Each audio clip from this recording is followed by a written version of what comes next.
Hello viewers, welcome back to my channel আস্থা tutorial home. আজকে আমি তোমাদের জন্য আবার করে দিয়েছি তোমাদের জন্য একটা ফিজিক্যাল সায়েন্স, তোমার যেটা হচ্ছে তোমাদের সবথেকে ফেভারিট সাবজেক্ট। সেই ফেভারিট সাবজেক্টের আজকে আমার ক্লাস করে দিয়েছি ম্যাথের সলিউশনগুলো। সেই আজকে আমার ক্লাস করে দেওয়া সেই তোমাদের 809 পেজের ম্যাথের সলিউশন। কিন্তু 809 পেজে তোমাদের আমি মার্ক 2 এর সমস্তভাবে ম্যাথের সলিউশন করে দিয়েছিলাম, কিন্তু মার্ক 3 সমস্ত শর্ট মানে সমস্ত গণিতের সলিউশনগুলো করে দেওয়া হয়নি। তাই আজকে তোমার জন্য নিয়ে এসেছি সেই মার্ক 3 সমস্ত গণিতের সলিউশনগুলো। তাহলে চলো ক্লাসটা শুরু করা যাক। তবে ক্লাসটি শুরু করে বলবো, যারা এখনও পর্যন্ত আমার চ্যানেলটিকে সাবস্ক্রাইব করোনি তোমরা অবশ্যই আমাদের চ্যানেলকে সাবস্ক্রাইব করে দেবেন। দেখা হচ্ছে এই গণিতের সঙ্গে। চলো, প্রথম প্রশ্ন কী বলছিল, 21 গ্রাম লোহিত তপ্ত আয়রনের উপর দিয়ে স্টিম চালনা করলে কী পরিমাণ হাইড্রোজেন পাওয়া যাবে। এই প্রশ্ন প্রথমে আমাদের বিক্রিয়াটা লিখতে হবে। প্রথমে বিক্রিয়াটা এখানে কী হবে, যদি আমরা এখানে বিক্রিয়াটা লিখি তাহলে কী হবে, এখানে বিক্রিয়াটা হচ্ছে লোহিত তপ্ত বলছিল মানে Fe প্লাস H2O। কেন, যেহেতু বলছো লোহিত তপ্ত আয়রনের উপর দিয়ে স্টিম মানে কত, স্টিম মানে হচ্ছে জল, equal to Fe3O4 plus hydrogen উৎপন্ন হবে। হলো, এরপরে সমাধান বিধান করেন। এখানে দেখো এখানে ফেরাস মানে লোহা কোনটা কত আছে, 3টে। এখানে আমাদের 3 বসিয়ে দিলে কত হবে, 3 হয়ে যাচ্ছে।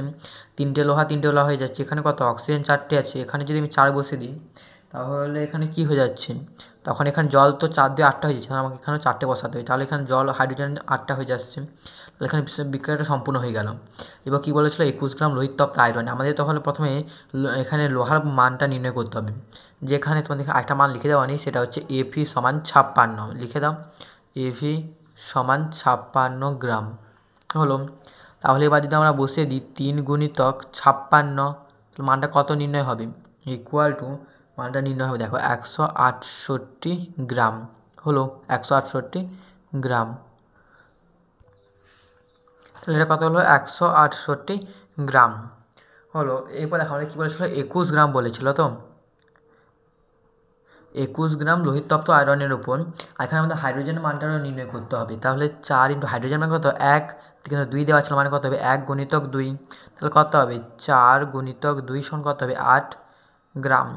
হলো, তাহলে এবার লিখে দাও 168 গ্রাম লোহা, 167 গ্রাম Fe বা লোহা থেকে 8 গ্রাম হাইড্রোজেন পাওয়া যায়। 8 গ্রাম হাইড্রোজেন পাওয়া যায়। তাহলে এবার একে কত নির্ণয় করতে হবে, 1 গ্রাম লোহা থেকে, তাহলে কত নিশ্চয়ই কম, মানে কত হবে 8/168 গ্রাম হাইড্রোজেন পাওয়া যায়। তাহলে এবার কী বলেছিল, যে আমাদের বলেছিল এখানে কত 21, যদি বসে দিই এখানে 21 গ্রাম লোহা থেকে, তাহলে 8/168 গুণিতক 21 গ্রাম হাইড্রোজেন পাওয়া যাবে। তা কাটাকাটি করলে কত হবে, এখানে 21 কাটালে কত হবে 1, মানে 21 গ্রাম থেকে কত হবে, মাত্র 1 গ্রাম, 21 গ্রাম থেকে 1 গ্রাম 1 গ্রাম হাইড্রোজেন পাওয়া যাবে। হলো, এখন পর্যন্ত উত্তরটা নির্ণয় হয়নি। এখানে আমরা 1 গ্রাম হাইড্রোজেন পেলাম। এরপর আমাদের কী বলেছিল দেখো, এর উপরে আমাদের বলেছিল যে এসটিপিতে এর আয়তন তাহলে কত হবে। এসটিপিতে দেখো, আমি যদি কথা একটু বলে দিই, হাইড্রোজেন মান কত 2, আর মানে সমস্ত এসটিপিতে সমস্ত আয়তন কত 22.4, সেটা হচ্ছে হাইড্রোজেন মান কত 2, কিন্তু এখানে কত দেওয়া ছিল 1 গ্রাম দিয়েছিল। H2 মান কত 1 গুণিতক 2, মানে সেটা 2 হওয়ার কথা, কিন্তু তাদের কত 1। তাহলে এখানে তোমার লিখতে হবে অতএব 1 গ্রাম হাইড্রোজেনের আয়তন তাহলে কত হবে 22.4/2 লিটার।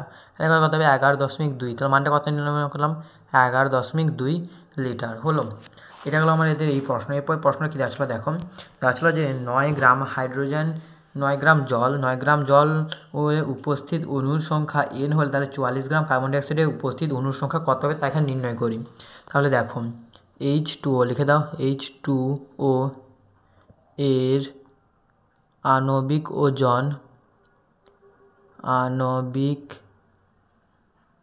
ওজন কত হবে, তাহলে 1 গুণিতক 2 প্লাস ও মানে কত 16, এত কি গ্রাম, তাহলে মানটা কত পাবো 2 + 16 সমান কত হবে 18 গ্রাম।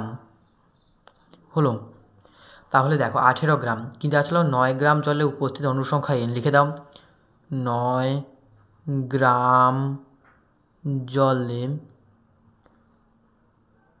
উপস্থিত অণুর সংখ্যা তাহলে কত হবে n। তাহলে এরপর দেখো এখানে কত গ্রাম ছিল 18 গ্রাম জলে উপস্থিত অণুর সংখ্যা তাহলে কত হবে, যেহেতু দ্বিগুণ হয়েছে মানে কত হবে 2n। আমরা এখানে 18টা নির্ণয় করলাম কেন, কারণ যেহেতু জলের আণবিক ওজন হচ্ছে 18, কারণ আমরা যদি সবশেষে আণবিক ওজন হিসেবে নির্ণয় করে রাখতে পারি তাহলে আমাদের 44 গ্রাম কার্বন ডাইঅক্সাইডের ক্ষেত্রে নির্ণয় করতে সুবিধা হবে। হলো, তাহলে এবার আমাদের কার্বন ডাইঅক্সাইডের আণবিক ওজনটা নির্ণয় করে রাখতে হবে। তাহলে লেখো কার্বন ডাইঅক্সাইড বা CO2 এর আণবিক ওজন কত। দেখো কার্বন মানে কত 12 প্লাস অক্সিজেন মানে কত 16, তার দুটো আছে মানে কত গুণিতক 2 এত গ্রাম। তাহলে মানে কত হবে 12 প্লাস 16 দিয়ে 32, যোগ করলে কত পাবো আমরা 44 গ্রাম। তাহলে দেখো কার্বন ডাইঅক্সাইডের ওজন আণবিক ওজন কত পেলাম 44। আমি তাদের বলেছিলাম না যে জলের আণবিক ওজন কত 18 গ্রাম, 18 গ্রামে উপস্থিত অনুসংখ্যা কত 2n। যেহেতু আমরা দেখতে পেয়েছি যে আণবিক ওজনের ক্ষেত্রে অনুসংখ্যা 2n, অতএব চোখ বন্ধ করে বসে দাও। অতএব কার্বন ডাই অক্সাইডে উপস্থিত অণুর সংখ্যা কত হবে 2n। উপস্থিত অণুর সংখ্যা সমান কত হবে 2n। হয়ে গেল এই প্রশ্নের উত্তরটা। দেখো এরপর যে তৃতীয় অঙ্কটা দেওয়া ছিল সেটা হচ্ছে এই অঙ্কটা।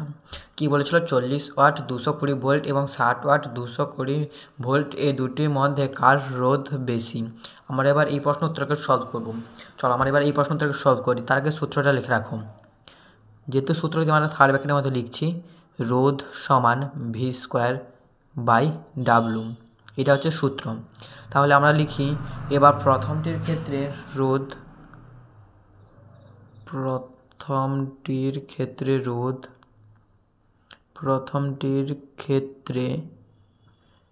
রোধ ব্র্যাকেটে লিখে দাও R1 সমান কত হবে।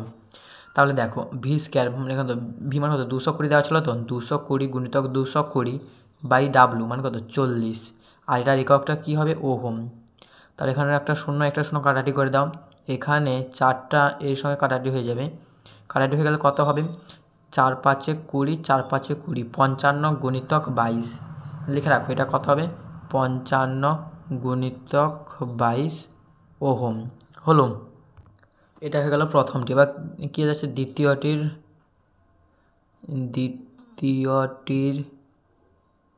ক্ষেত্রে রোধ ব্র্যাকেটে R2 সমান কত হবে v²/w মানে কত হবে 220 গুণিতক 220/w। হলো, শূন্য কাটাটি হয়ে গেল, এখানে 6 দিয়ে কাটাটি কত হবে 6 3 না, এখানে সম্পূর্ণ কাটাটি যাবে না, এখানে শুধুমাত্র যদি কাটাটি যায় তাহলে এটা শুধুমাত্র 2 দিয়ে কাটাটি যায়, তাহলে নিচে কত পড়ে থাকছে 3 পড়ে থাকছে, তাহলে উপরে কত পড়ে থাকবে 110 পড়ে থাকছে। হলো, তাহলে এখানে 110 আর এখানে যদি 22 যদি গুণ করি কত একটা শূন্য পড়ে থাকে 22, একে 22 হাতে হলো 2, 22 থেকে 22 24/3 ওহম। তাহলে দেখো এবার তোমরা দেখে বুঝতেই পারছো কোনটা বড় হবে। এখানে দেখো 55 গুণিতক 22 আর এখানে কত 24 গুণিতক 24 20/3, তাহলে অবশ্যই প্রথমটির রোধ বেশি হবে। আমি তাহলে লিখে দিই, যেহেতু এটা আমাদের কিন্তু ভাষা দিয়ে লিখতে হবে, অতএব প্রথম বাল্বটির ক্ষেত্রে রোধ বেশি। প্রথম বাল্বটির